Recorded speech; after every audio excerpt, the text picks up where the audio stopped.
Have you ever been watching a film with someone where they make loads of annoying, self-righteous comments about the film's historical inaccuracies? Well, in this list, we're doing exactly that. And while it's not a great shock that filmmakers often use a lot of artistic license, there are moments where they outright ignore historical facts, often at the expense of the relatives of the people in question. And that's just one of the liberties filmmaker James Cameron took when making his blockbuster epic Titanic. Yes, there are elements that are sound, but there are also moments where the truth gets stretched more than spandex on a sumo wrestler. So to that end, here are 7 historical inaccuracies found in Titanic. Number 1. No one claimed the ship was unsinkable. Right at the outset of the movie, Cal states that God himself could not sink the ship. In fact, the sentiment is repeated throughout the film. But it simply didn't happen, and the White Star Line company never made any such claims. For storytelling, it adds a level of horrific foreshadowing, and also implies a degree of challenging God's might. And the myth does predate the film, but there's zero evidence to back it up. Number 2. Jack's cigarettes wouldn't have existed.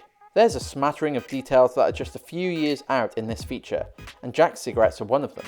Jack lights up periodically during the massive 3-hour runtime, but what we see are mass-produced filter cigarettes, which weren't actually manufactured until the 1940s. Some claim, among other reasons, that this must make Jack a time traveller, but it's probably more likely that this was just a goof. Number 3. Rose quotes an unpublished theory. During a dinner scene, Mr. Ismay waffles on about the size of Titanic, and Rose shows just how plucky she can be. Ms. DeWipucator casually throws out a major burn by asking, "Do you know of Dr. Freud? His ideas with male preoccupation with size might be of particular interest to you." While this sociopathic jibe is hilarious, it couldn't have happened as Freud's theory wasn't published until years after the Titanic sank. That is, unless Rose and Sigmund happened to be friends, but I don't think they were, because she's made up. Number 4. Lifeboat discrimination never happened. One of the hardest to watch moments in the final act is when we see third-class passengers caged off from the lifeboats like rats. While the gates were there, they were not used for this purpose and never were they intended to be. As soon as the order was given to load the lifeboats, the gates were opened. And what's more, women and children wasn't a rule either.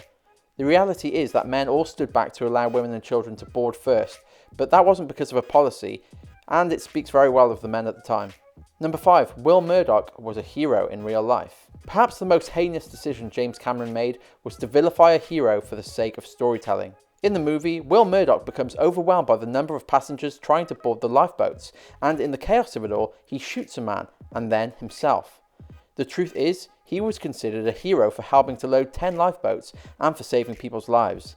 There was a shooting, however, but history doesn't know who it was or why. Number 6. Death would have struck sooner. This part of the list is a downer for sure, but it seems that many of the deaths or near deaths we see would have happened much sooner because of how cold it was. Many historians conclude that some would have died before they even hit the water from hypothermia while out on the decks. The scene where Jack and Rose are trying to get out of the ship was a reality for some, and again, the cold of the water would have meant they would have only lasted 15 to 30 minutes. It's also unlikely that Rose herself would have made it, given she was only wearing a thin dress and a coat. But I'm glad the script called for her to stay alive. And finally, number 7, flashlights or torches didn't exist yet. While some of the lifeboats return to see if there are any still living in the water, we hear the iconic, "Is anyone alive out there? Can anyone hear me?" line, and the officers are shining torches, or flashlights depending on where you're from. The reality is, however, that they didn't exist, though the director probably knew this and just took the hit in order to light the scene. So don't be too hard on him. He did his best. Thanks so much for watching. If you enjoyed that, please click the like button. And if you're new to the channel, be sure to subscribe and ring the bell to be notified about all our weekly videos about film and TV. Thanks again, and we'll see you soon.